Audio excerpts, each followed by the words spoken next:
বিসমিল্লাহির রহমানির রহিম। প্রিয় শিক্ষার্থীবৃন্দ, কেমন আছো তুমি? আজকে আমরা আমাদের পদার্থ দ্বিতীয় পত্র তৃতীয় অধ্যায় কোষের অভ্যন্তরীণ রোধ এবং তড়িৎ চালক বল এই টপিকসে তোমাদের স্বাগত জানাচ্ছি। তো টপিকটি শুরু করার আগে আমাদের আসলে জানা দরকার আসলে তড়িৎ কোষটা কি। যে যন্ত্রের সাহায্যে আমরা রাসায়নিক শক্তি বা অন্য শক্তি হতে তড়িৎ শক্তি উৎপন্ন করে তড়িৎ প্রবাহ বজায় রাখি তাকে তড়িৎ কোষ বলা হয়। এই তড়িৎ কোষগুলোকে মূলত আমরা দুই ভাগে ভাগ করতে পারি। এক প্রকার হচ্ছে প্রাথমিক বা মৌলিক কোষ, আরেক প্রকার হচ্ছে গৌণ কোষ বা সঞ্চয়ী কোষ। তো যে কোষ নিজেই নিজের রাসায়নিক শক্তি হতে সরাসরি বিদ্যুৎ শক্তি উৎপন্ন করে বিদ্যুৎ প্রবাহ সৃষ্টি করে থাকে তাকে প্রাথমিক কোষ বা মৌলিক কোষ বলে। যেমন ভোল্টার কোষ, ল্যাকলেন্স কোষ, শুষ্ক কোষ, এগুলো হচ্ছে মৌলিক কোষ। আর যে তড়িৎ কোষে বাইরে থেকে বিদ্যুৎ প্রবাহিত করে রাসায়নিক শক্তি রূপে সঞ্চিত করা হয় এবং সেই রাসায়নিক শক্তি থেকে আমরা বিদ্যুৎ শক্তি পেয়ে থাকি, সেই কোষকে আমরা গৌণ কোষ বা সঞ্চয়ী কোষ বলি। যেমন সীসা সঞ্চয়ক কোষ। আমরা আসলে বিদ্যুতের বিভিন্ন উৎস ব্যবহার করে থাকি, যেমন বিদ্যুৎ কোষ বা ব্যাটারি, জেনারেটর ইত্যাদি। আমরা একটা টর্চ লাইটের কথা চিন্তা করতে পারি। একটা টর্চ লাইটের মধ্যে 2টা বা 3টা শুষ্ক কোষ থাকে, একটা ছোট বাল্ব থাকে এবং বাল্বের সঙ্গে ব্যাটারি সংযোগকারী তামার পাত থাকে। এই ব্যাটারি থেকে বিদ্যুৎ শক্তি যখন বাল্বে গমন করে তখন বাল্বের ফিলামেন্ট উত্তপ্ত হয়ে আলো বিকিরণ করে। এখন আমাদের মনে প্রশ্ন আসতে পারে, কোষে বা ব্যাটারিতে কিভাবে তড়িৎ উৎপন্ন হয়? আমরা এখানে একটা কোষের চিত্র দেখতে পাচ্ছি। এই কোষের মধ্যে রাসায়নিক পদার্থ আছে। এখানে রাসায়নিক ক্রিয়ায় যে 4 আধান উৎপন্ন হয় সেই আধানের ধনাত্মক আধানগুলো এক প্রান্তে আর ঋণাত্মক আধানগুলো অপর প্রান্তে গমন করে। এই এক প্রান্ত ধনাত্মক আর এক প্রান্ত ঋণাত্মক হওয়ার ফলে যে বিভব পার্থক্যের সৃষ্টি হয়, এই বিভব পার্থক্যের কারণে আমরা কিন্তু তড়িৎ পাই। আসলে বর্তনী সংযোগ বিচ্ছিন্ন অবস্থায় একটা কোষের 2 প্রান্তের সর্বোচ্চ বিভব পার্থক্যকে তার তড়িৎ চালক বল বলা হয়। অর্থাৎ অন্যভাবে আমরা বলতে পারি, যে চালিকা শক্তি বর্তনীতে বিদ্যুৎ প্রবাহ বজায় রাখে তাকে তড়িৎ চালক বল বলে। এছাড়া আর অন্যভাবে আমরা একটা সংজ্ঞা দিতে পারি যে একক চার্জকে কোষ সমেত বর্তনীর যে কোনো বিন্দু থেকে সম্পূর্ণ বর্তনী ঘুরাইয়া আবার ওই বিন্দুতে আনতে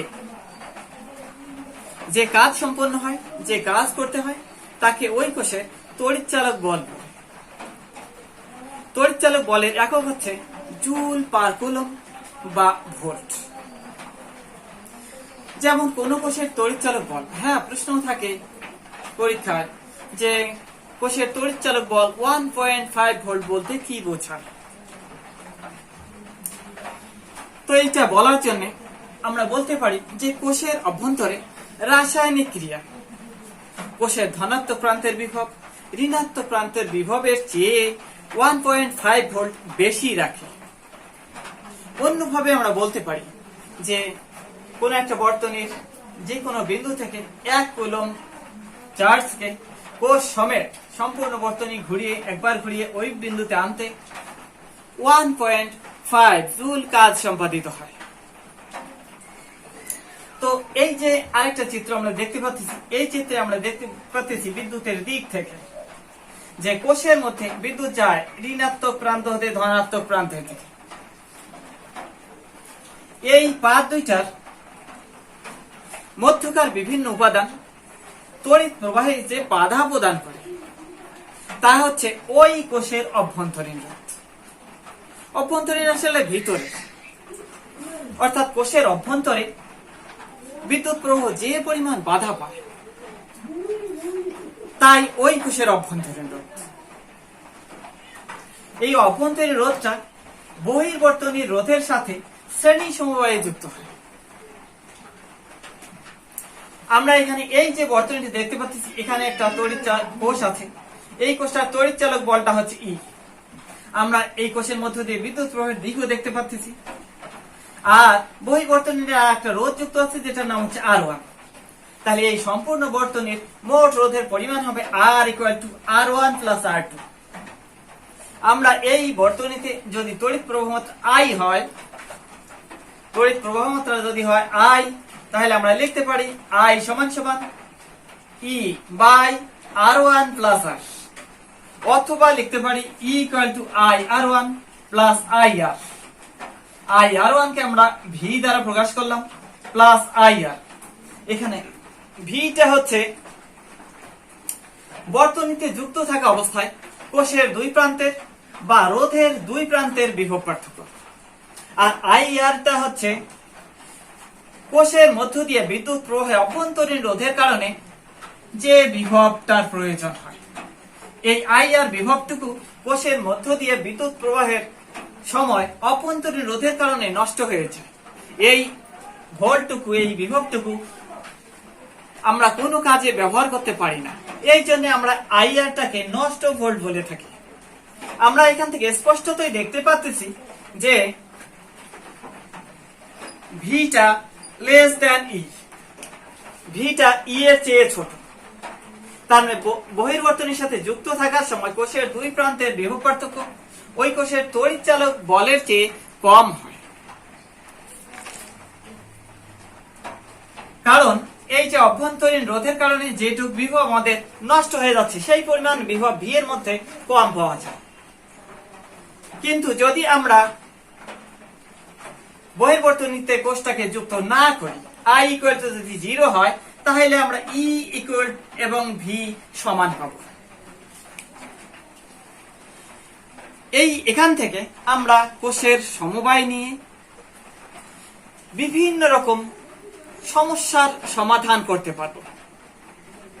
যেমন আমাদের যদি সমস্যা দেওয়া থাকে যে 4 ওহম এবং 6 ওহমের দুটি রোধককে শ্রেণী সমবায়ে যুক্ত করে সমবায়টিকে 2.2 ভোল্ট তড়িৎচালক শক্তি এবং 1 ওহম অভ্যন্তরীণ রোধের একটা কোষের সাথে যুক্ত করে যদি আমরা বর্তনী তৈরি করি, তাহলে প্রতিটা কোষের দুই প্রান্তের বিভব পার্থক্য কত হবে সেটা আমাদের বের করতে দেওয়া থাকতে পারে। আমরা যদি এটা বের করতে যাই, এরকম সমস্যার সমাধান করতে যাই, তাহলে শ্রেণীতে যে রোধ দুইটা আছে, প্রথমত সেই দুইটার তুল্য রোধ আমরা বের করব। RS = R1 + R2। যদি এটা 4 ওহম আর এটা 6 ওহম হয়, তাহলে এটা আমরা পাবো 4 + 6 = 10 ওহম। তাহলে এখানে আমরা তড়িৎ প্রবাহ I সমান পাই E/RS + R। তো RS এর মান হলো 10 আর R এর অভ্যন্তরীণ রোধের মান হচ্ছে 1। তাহলে এখান থেকে I এর মান আমরা পাবো 2.2 10 + 1 = এইটার মান যেটা পাওয়া যাবে সেই মানটা হচ্ছে 0.2 অ্যাম্পিয়ার। তো আমরা এই যে বর্তনীর মধ্য দিয়ে যে কারেন্ট যাবে, I যে কারেন্ট প্রবাহিত হলো সেটার মান আমরা পেলাম 0.2 অ্যাম্পিয়ার। এখন এই কারেন্টটাকে R1 রোধ দিয়ে গুণ করলে এই রোধের দুই প্রান্তের বিভব পার্থক্য V1, এবং এই কারেন্টটাকে R2 দিয়ে গুণ করলে এই রোধের দুই প্রান্তের বিভব পার্থক্য আমরা V2 পাবো। এছাড়া যদি অন্যভাবে সমস্যা দেওয়া থাকে যে একটা তড়িৎ কোষের তড়িৎচালক বল হচ্ছে 2 ভোল্ট, অভ্যন্তরীণ রোধ হচ্ছে 0.25 ওহম,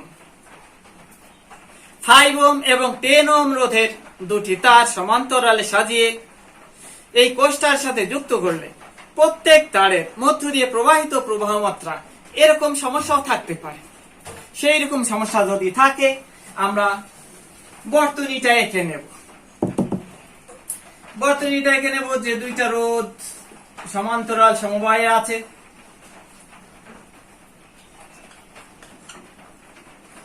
সমান্তরাল সমবায়ে আছে, সেইটাকে কোষের সাথে যুক্ত করে দিলাম। এইটা হচ্ছে R1, এইটা হচ্ছে R2, এখানে অভ্যন্তরীণ রোধ RE, এগুলো আমাদের দেওয়া আছে। তখন আমরা সমান্তরাল সমবায়ে তুল্য রোধ কত হয় RP আমরা বের করে নেব। RP বের করে নেওয়ার পর সেই RP টা এই R এর সাথে শ্রেণীতে যুক্ত। আমরা এই বর্তনীর মধ্য দিয়ে প্রবাহিত প্রবাহ মাত্রা I সমান সমান বের করতে পারবো E by RP plus R। এখান থেকে যখন আমরা I এর মান পেয়ে গেলাম, তখন সেই I কে RP দিয়ে গুণ করলে এই রোধ দুইটার দুই প্রান্তের বিভব পার্থক্য আমরা পাবো। সেই বিভব পার্থক্যটাকে R1 দিয়ে যদি ভাগ করা যায়, তাহলে R1 এর মধ্য দিয়ে প্রবাহিত প্রবাহ মাত্রা I1, আর ওই বিভব পার্থক্যটাকে যদি R2 দ্বারা ভাগ করা যায়, তাহলে R2 রোধের মধ্য দিয়া প্রবাহিত প্রবাহ মাত্রা I2 আমরা বের করতে পারবো। এখানে এইভাবে যতগুলো সমস্যা আছে তোমরা একটু দেখে নিও। এরপর দিন আমরা কোষের সমবায় নিয়ে আলোচনা করবো ইনশাআল্লাহ।